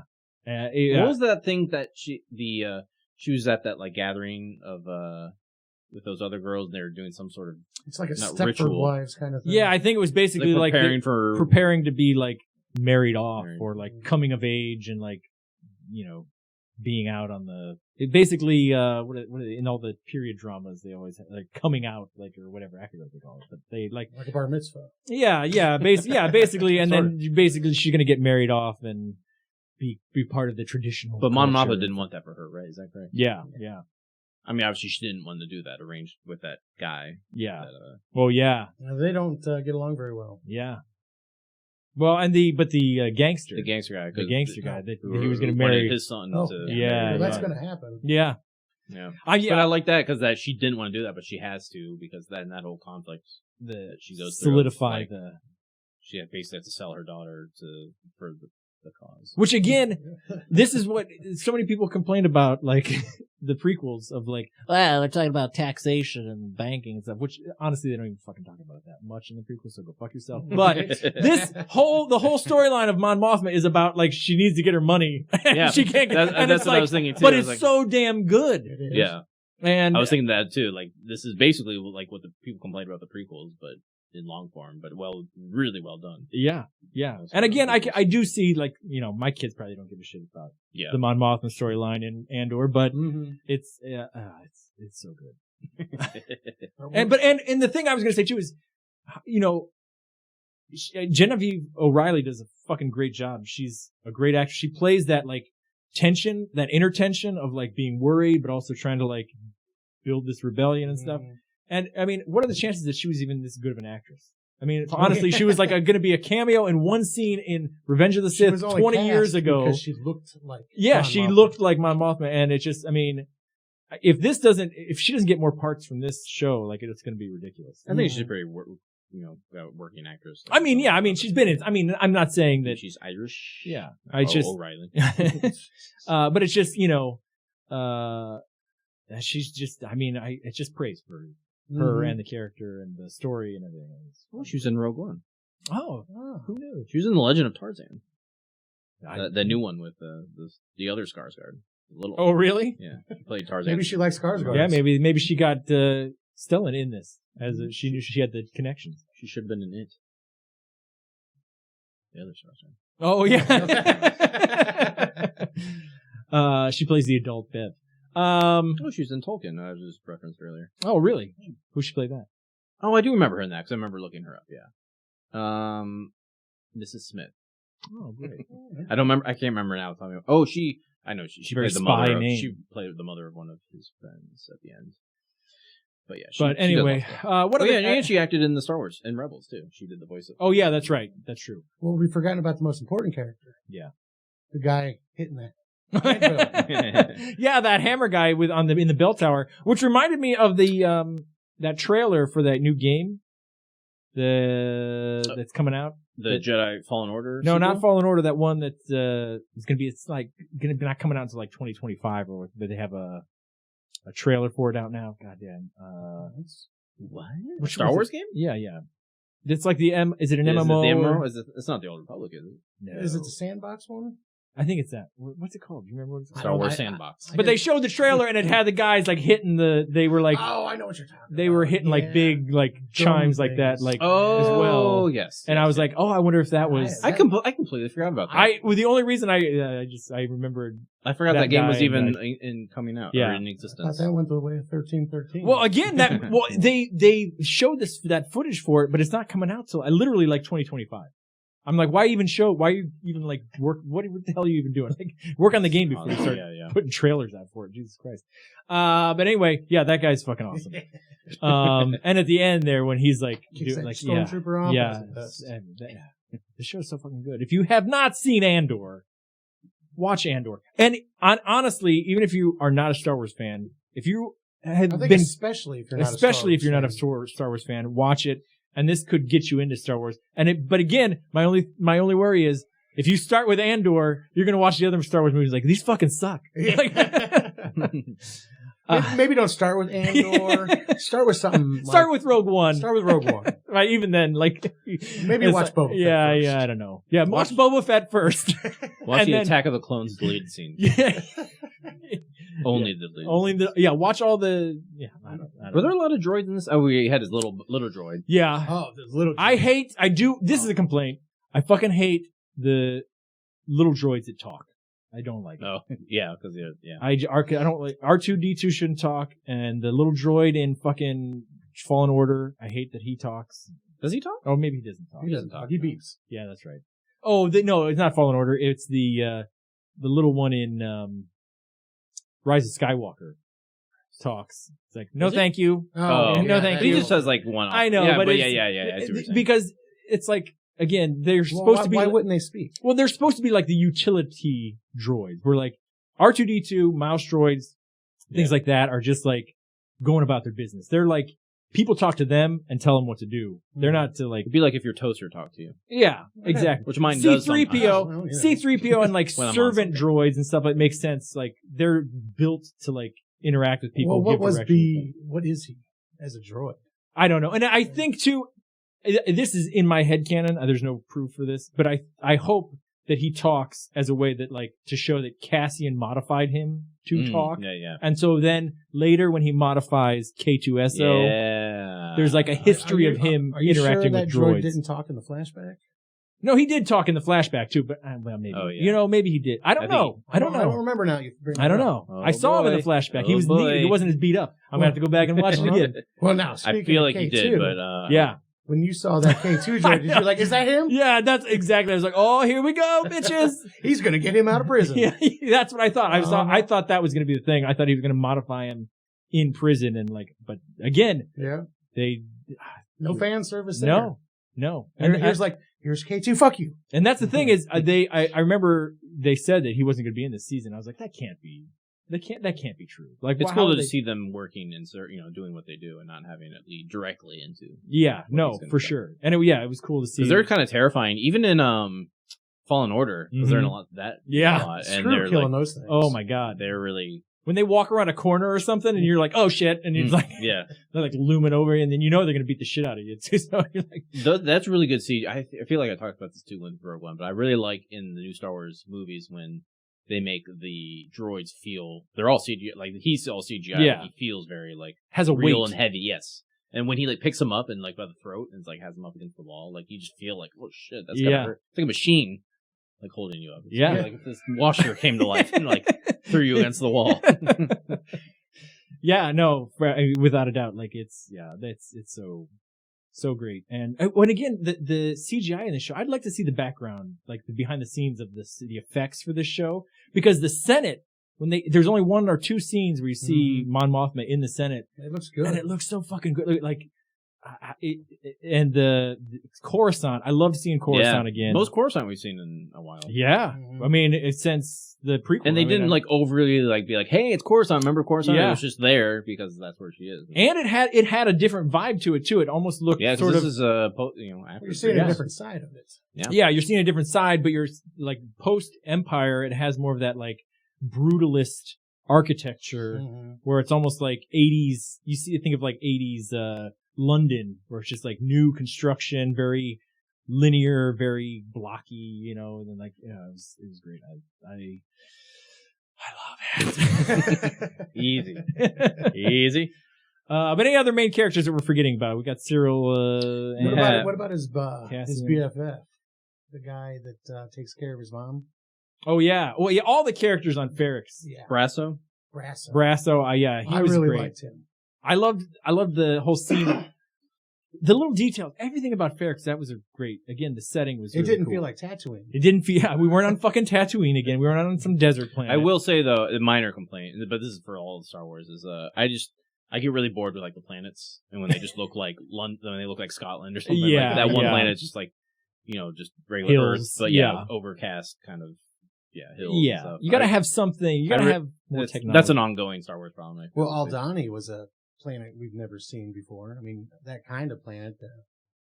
Aldhani is the one where they did the bank, right? Yeah, well, that's what he's saying. It's just like hills and it's just sky. Like, looks like it was. Yeah. Well, those exist out in Star Wars somewhere. But that's like every like new Star Wars thing, though. Yeah, I like when there's like new exciting sci-fi planets. Like that's why I wish we would go back to Felucia. With the mushrooms. Yeah, that's what I'm talking about. Yeah, like that. I want to see shit that like kind that. of stuff. Yeah. I mean, I understand there's desert planets and those get, repetitive. But make it feel alien and different. Yeah. No, I agree. But I liked all the details in Ferrix. Just I don't know why, but I love that like wall of gloves that they would like hang their gloves up at night. It shows the working class. Yeah, just like, and my favorite detail probably of the entire show was on Ferrix in Bix's scrapyard there. They have the bricks, and in the bricks, they have written in Aurebesh, like I don't even know, I meant to look it up what the word was, but it's like an Aurebesh word over the arc of like the doorway, like an old warehouse. You see them down in like downtown Akron and stuff of like breweries, and it's like written in different colored bricks, like the word of the warehouse or whatever it is. And it was just like, it's like, that's a fucking great detail. That's true. I mean, just that little things like that. That's what blows me away. Was it this or was it Kenobi maybe where they finally, because there was the biggest question for the longest time of like, do characters in Star Wars actually know how to read? Because there isn't a lot of yeah. I mean, there isn't a lot of like characters actually like reading stuff. Yeah. There is Aurebesh and all throughout, but like, I feel like I heard someone talk about that on something. Yeah, I mean, honestly, they can read their consoles. Yeah, ships exactly. and whatnot, but you never see anybody reading. Yeah. Well, I mean, they've advanced past it. Luke reads off the screen when R2's like talking to him in Empire, and a couple of times. But yeah, there's really. And this one probably has the most reading. I mean, Deidre's reading. Well, look at her big giant laptop that she carries around. That big iPad. Yeah. That she has. Well, and Bix is reading off the screen. I mean, there's a lot. This probably has the most reading. Yes. Anyway. And and the dude wrote a manifesto. That's all to say. It's all to say they do know how to read. It's But no, I mean, you would think obviously that might be something that would go under the radar because you have droids and stuff you can directly speak to, and they can like look up information or whatever, verbalize it to you, and you wouldn't need to necessarily read as much in the Star Wars universe. I don't know. It's a good question. But anyway, Before we drag this out any further, any other thoughts on this? What are your guys' predictions for season 2? Oof, I bet we see the beginning of the rebellion. Like the actual formation where groups start to gather together. Because you got Cassian leaving with Lucian to specifically fight the Empire. You've got Mon Mothma getting her money back, being able to access it through the banker. So I bet those two worlds are going to collide in the next episode or the next season. I feel like it's probably going to be a grim season too, like because it does have to lead in. Because in Rogue One, like no one seems to want to do the whole go to get the Death Star plans. Like it takes what's her face. Jin, yeah. To nobody wants to commit to something that. But it seems like it felt like in that movie that the rebellion was it was the rebellion, but it wasn't the rebellion we kind of knew from like A New Hope and Empire. Like they were clearly still struggling and not, because that's their first victory. It's still that's a big victory. So I feel like there's gonna be less victories in the season 2 of Andor. Yeah. It's gonna be more of them forming, but like still working out the kinks of the rebellion. Interpersonal conflicts. Getting people because it's gonna be a tough road to like form that rebellion completely. One of my favorite scenes in Rogue One is when they're having that conversation to try and like get everybody on board to do the Death Star, and like it's what is she proposing? But they're all like, if you listen to those senators and stuff, they're all like, well, we could be caught. This could be the end of we can't fight the Empire. This doing like stealing stuff and doing this and that is one thing, but fighting them is out of the question. Just that sort of. Those sort of arguments and those people kind of coming together, but still not being like 100% committed. Now, I did hear rumors that it was mostly, or the main setting was going to be on Yavin 4. Nice. I was wondering if because I actually couldn't remember when they went to Yavin 4. I didn't remember if that was a last minute thing before The New Hope. I mean, I think that was their main base, like at the time. They use Yavin they went there in Rebels though. Yeah, they were there Rebels. Well, speaking of Rebels, we're coming up on the time when Fulcrum is about to be created. Yeah. And we got the Ahsoka show coming out. Yeah, that's true too. I'm sure they're gonna, I don't want to see Ahsoka in Andor necessarily. I want to hear the name Fulcrum. But I think Fulcrum, that would make sense. And she wasn't the first Fulcrum. No. And I think Cassian, it says in the, Rogue One visual dictionary that he was the first Fulcrum. If I remember correctly. I don't remember off the top of my head now. I will say, again, just a minor thing. In the visual dictionary, it says Cassian's home planet is Fest. Really? And then we find out it's what the hell is the name of it? Anyway, we find out Andor. We find out that it's but they mention that's not his home planet. They were trapped there. Well, but they mention his mom mentions that she only put Fest on all the official documents. So the only official documents out there say that he's from Fest, which I just, again, they didn't need to put that in there. There was no reason for them to put that in there. They could have just written it off like, well, we changed it. Yeah. Okay. But they fucking even put it in a line of dialogue that he's from. Justifies why it's why it's from the visual dictionary from 10 years ago, that he's from Fest. Well, we know that's not and true. We know that it's a different planet. Like, it's just the level of detail that they actually paid attention to. You think going into the next season, we're going to pick up the sister arc? Because they dropped that. I think. Yeah. I thought that was going to play more into the first season. I think that was just to be the reason that he got in trouble. Because his mom said when he left, stop looking for her. You stop looking for her. It's a fool's errand. No one survived. Deidre's his sister. In true Star Wars fashion. Deidre Mira. God, I hope that's true. Do you think we're going to see, as more way to lead into Rogue One and New Hope, do you think we'll see any other Imperial higher-ups other than USB? Fuck, as long as we can see Wolf Yularen again, that's all I give a shit about. I love I don't think they'll throw in Tarkin there, but do you think we'll see some of those guys from like the boardroom scene? Yeah, that would be cool. I would love to see. They could introduce Thrawn. Yeah. Yeah. That's true too. I would kind of be all right with that. I would kind of be annoyed with that. But if they do it well, and if you're going to introduce Thrawn in anything, have these guys do it because they're going to fucking do it right and make him menacing and like. I think there's rumors though he's appearing in the Ahsoka show. Well, I think so too, but I mean, you could throw him in there. But if that's coming out first, right? It's coming out first. Yeah. Well, I bet you how well Ahsoka does will tell you who's going to be in the next season of Andor. Yeah, again, I'm worried about Ahsoka too. I want that to be good. but I also they've already cast all of the Rebels. Yeah, no, I mean, I'm excited to see that all of those characters in live action stuff. But God, and it's my fault.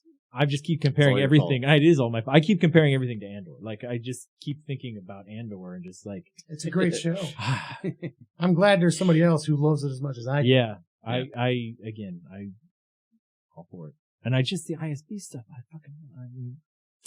don't you have an ISB? I do have an ISB. Yeah, I have an ISB with Wolf Yular's rank insignia. ISB when we went and saw Rogue One? Yeah, when we saw Rogue One, I dressed as an ISB. Nice. So we should have a premiere for season 2 of Andor, and you should dress up as that. Maybe we'll do a video. We'll do a live video. I'll dress up again and live reaction of us just watching the show. Yeah, and just in my uniform, just like, oh, this is good. You got to do it like Mr. Science Theater 3000. Yeah, we'll put him in a Darth Vader helmet, and I'll wear my little. I got a Stormtrooper helmet. There we go. Perfect. I've got we got one for you, Dan. You can come too. I've got a Din Djarin helmet. I'll take that. There you go. So look for that coming whenever season 2 drops for Andor.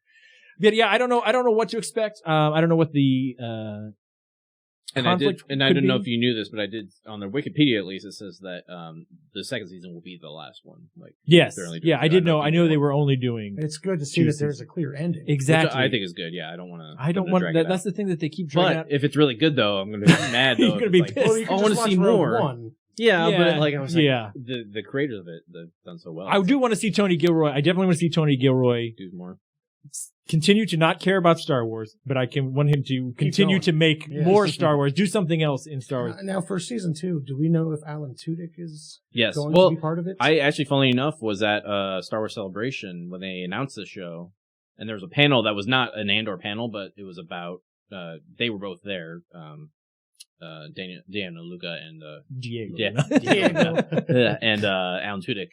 And they were together, and it was a really cool panel. But they talked about Andor, and I actually thought he was going to be in the first season because he at the time was like, "Yeah, I'm involved with the project." So he didn't say how much. Maybe he was, and they cut it. They kind of mentioned it well, clearly he won't be K2SO won't be established yet. He'll have to meet Andor will have to meet him, but they didn't go much more than that. You think Alan Tudyk might have did the voice for the K2 unit? It's a different voice. I listened to the voice, but maybe he did the mocap. I mean, maybe he was just they're like, "Hey, we got one scene with a droid. You want to do that?" I think he'll be in season 2. Yeah, I think definitely. And maybe Bail Organa. Oh yeah, that's right. I was sort of expecting to see him. Well, yeah, with Mon Mothma. Him and Mon Mothma are friends. Why didn't we see? Yeah, well, I think they're saving that. You don't want to. I think they wanted to too focus carried away. on Mon Mothma's story and focus on her. Isn't he back on Alderaan raising Leia? Yeah, because he's not a senator. He's the king of Alderaan, so he's on Alderaan. And I think at this point Leia is or will soon become because she was a senator at 16. Mm-hmm. So she was in Rebels before she was a senator. Yeah. So it's entirely possible we can see teenage Leia in the next season. Yeah. Yeah, and we had Leia make the big appearance. Played by that same young actress, but she still looks like she's... she looks like she's... Yeah, because we were talking about that. We did talk about how she looked too young. She looked like she was 5, and she's supposed to be 12 or whatever. Yeah. So maybe they'll just wait for her to age up in the story. Well, they could always use 11 for it. Yeah. Yeah, I think that would be great, too. I would love to see Millie Bobby Brown play a young Princess Leia. I mean, that's been fan casted for so long now. I mean, since the first season of Stranger Things, but it's a fucking good fit. Mm-hmm. Why not? Why the fuck not? Yeah. I feel there was something else, but I can't remember. Well, let's talk about his gun real quick. Oh yeah. Was that not the coolest blaster you've seen? I like so that far? blaster, and that was I believe that's the same blaster. I think we see that. Don't we see that in Rogue One at some point? I've never seen that. He has that gun that turns into a sniper rifle. Yeah, that's true. By the way, there were Death Troopers in it, and they were a lot more competent than they have ever been. Yeah. Because they were in Rogue One, they were just I feel. Do you think we'll see Krennic make an appearance again, just to tie up? Yeah. I mean, even if it's just a cameo, I don't think he'll be a main character, but just make either him or Tarkin. Not Tarkin. What's Jen's father's name? Oh, Galen. Galen Erso. Yeah. Oh yeah, that's true. Because he would have been working for the Empire at this point, right? Yeah. And both those actors have done a lot of Disney work, so I feel like they're in close ties with them. Yeah, that's very true. Yeah, I don't know. I mean, I don't know if I want to see, because I love Ben Mendelsohn so much in Rogue One. He's doing a lot of Skrull stuff right now. Yeah, that's true. All the Marvel And Mads Mikkelsen is going to be villain in Indiana Jones. That's right. Is he really? Yeah. Did you see the trailer? Oh yeah, we got the new trailer for Indiana Jones. Yeah, we didn't talk I've about seen a trailer for it. Is there another one? No, that's what I'm. Yeah, that's what in the trailer. I must have missed him. He's in the fucking trailer. So I said the trailer. Maybe next time I'll watch it sober. But yeah, I mean, God, there's so much that they could do, and I don't want to think about it too much with season 2. I just want to kind of go into it. I'm not gonna watch anything. Yeah, I don't really. I'm gonna go against type and not follow. That reminds me too. I didn't even realize it until I was talking to someone about it, and they pointed out that the one guy that comes out of prison with him is also in Rogue One, which I didn't realize. Oh yeah, Melshi. Yeah, I didn't realize. Is he really? Yeah. Oh, you didn't know that? I didn't know that. I didn't realize while I was watching it, and then like clicked. He's on at the end of Rogue One. Yeah, he's one of the on the team. He has a scene where he's talking to them on the radio or whatever. So he's part of Rogue Squadron. Yeah. No, he's like a ground trooper, but like he was. I did not know that. Yeah. Oh yeah, I thought. Yeah, I didn't even. Because I was watching Andor, I was like, God, that actor looks familiar. And then like later on, it's like, yeah, he's in Rogue One. Yeah. Because when he first showed up, I was like, oh fucking Melshi, that could be. I mean, in Rogue One, it's not even that big of a part. Like he's there, and I love how they expand on people you don't even see. There's a scene where he's calling him on the walkie, I think, or the comms in Rogue One. He's like, Melshi.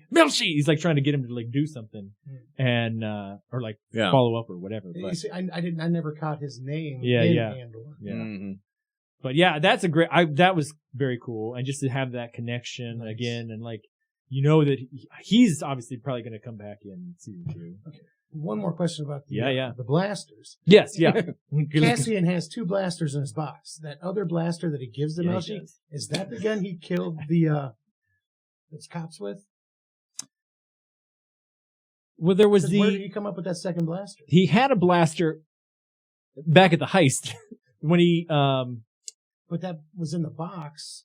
Well, back at the heist when he's the Skeen pisses him off by going through his stuff, and just like that blaster's there, and it's the corporate alliance blaster that he killed, or corporate security blaster that he killed those 2 guys with. Yeah, that's what I was. Yeah. So the one was that, and the square, that like sort of rectangular my new favorite one. gun. I want to find that thing's name. Yeah. Oh, I'm sure. Go to Wikipedia or Wikipedia.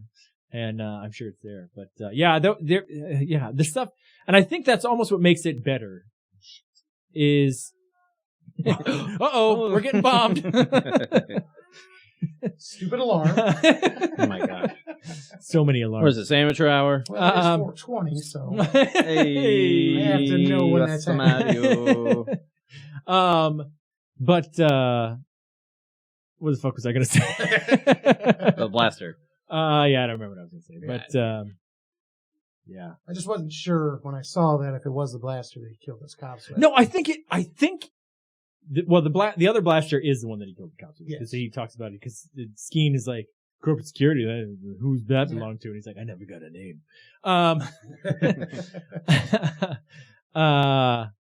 But I think there was a toy in the Rogue One toys that had that blaster. I think he has that same blaster in Rogue One. May not. Is it like the kind of rounded off one? It's that square one that looks like a Nerf blaster. Yeah, I'm pretty sure he had that. I think he had that in Rogue One. Yeah, because I think the toy, one of the figures. The one figure I have, he's got that blaster that turns into the sniper rifle. Yeah. I mean that. Yeah, and that was I think he took that specifically when they went like to that. That was a different one, but it may be the one that Jyn like steals when they get in the ship, and K2SO's like, she has a blaster. Why is she allowed to have a blaster and I'm not? But I can't remember now. I don't know. Now I gotta go watch Rogue One. Well, go watch Rogue One again. Go watch Andor if you haven't watched it. I fucking loved it. I love talking about it with you two fellas. I'll talk about Star Wars all day, every day. I'll talk to that wall about Star Wars. Yes. But any other comments? Follow up. Real quick, we'll wrap this up, but real quickly, I just going back to characters too. Yes. What's her face? Who played his mom? Oh yeah. What's her name? Marva. That actress Fiona Shaw. Yes. Is really good in everything. Yeah, she was in Harry Potter. Right? Yeah, she was in Harry Potter. Mm-hmm. And yeah, she's great. And every time I see her, she's in what's the show? Oh, Killing Eve. I watched that, and she's like my favorite character in that show. Really? She's like really funny. She's got like the best like dialogue. She got the best lines. So. Yeah, I've been wanting to watch. Shout out to her. Check that out. But that Yeah, I mean, all the there's so many of the characters. The woman too. that played Bix was great. Yeah, I was going to bring up Bix, she played that too. really well. Yeah.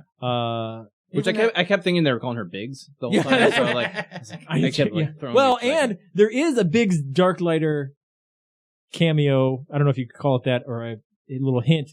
The compartment where he hides the Imperial device inside his little spaceship, his little like spaceship that he's like wrecked on or whatever.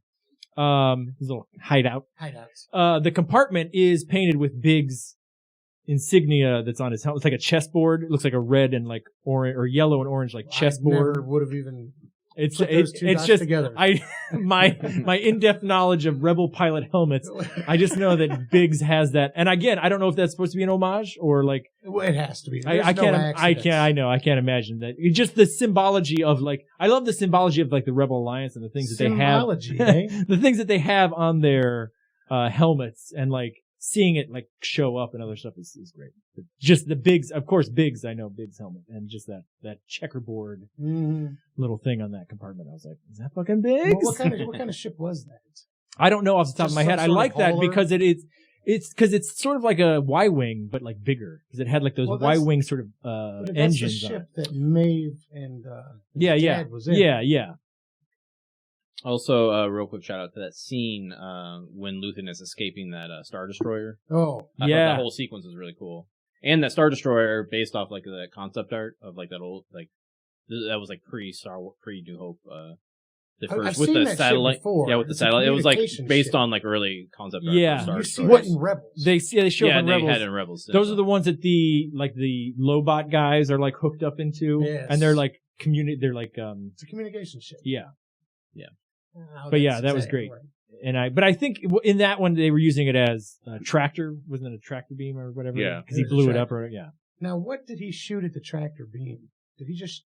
I think he just blew up the tractor beam. He just had a bunch of like explosive things in those. So those are like rockets that fired backwards. I think it was just like junk or something. Into the tractor beam. Again, that was sort of like in Attack of the Clones, where Obi-Wan like opens the fuel pod and like blows the thing up and lets Jango think that his ship blew up. So you don't think that was an intentional weapon? I think in this case it wasn't intentional. I think it was like his countermeasure. I think that's what I like about the scene. I think he had like everything in mind of like how to escape any situation.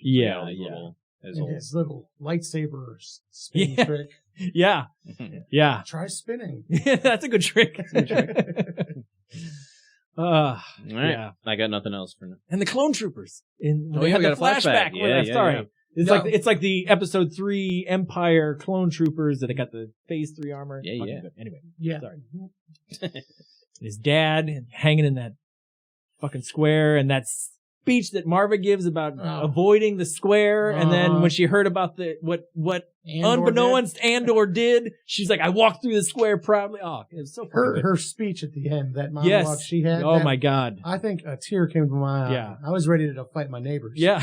I'm just gonna go out and brick somebody for Yeah, no, that was good. I hope we see Admiral Raddus. I forgot about him. We will see him come back. Yeah. That's, I mean, I think sorry, I'm just looking at the. I think we'll see more aliens. Coming aliens up. Because even in A New Hope, there's not a lot of aliens in the rebellion. You don't see because they've already been pushed to the outer edge. Yeah. Just a bunch of 70s dudes with mustaches. Well, and it makes sense story wise of like after they blow up the Death Star, then they're really like people really like getting the idea that there has to be more aliens because those are the people that are primed for rebellion. Yeah, well, yeah, they've been the majority of the people that have been under the boot of the Empire this whole time, and they're finally ready to come to the forefront once they realize that these human rebels are finally doing something. But I'm looking forward to it. Fantastic. Yeah. I had more notes about cinematography and the soundtrack and shit too, but we've talked about it a lot. It's all good. Do another episode just on that. I could, Which most of our Star Wars episodes are that. Yeah, I know. Yeah, so we'll talk about that some other time as we talk about other Star Wars projects. As we get into season 2, whenever that comes back around, we'll talk about that shit again. I will return for season 2. Yeah, hey. Yeah, we'll bring it back. We will put you down on the docket right now. All right, fellas. Anything else to talk about, Josh? No. Then I think it's time for us to leave. It's been a pleasure, guys. Bye, Dan. Bye, Dan. And so it is. Baylor.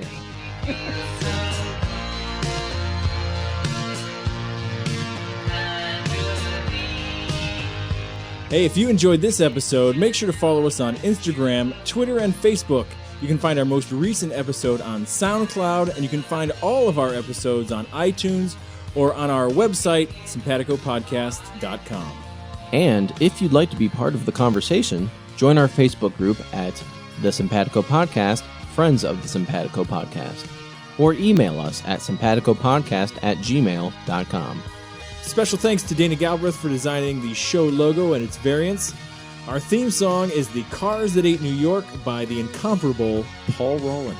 Thanks for listening, and see you next time.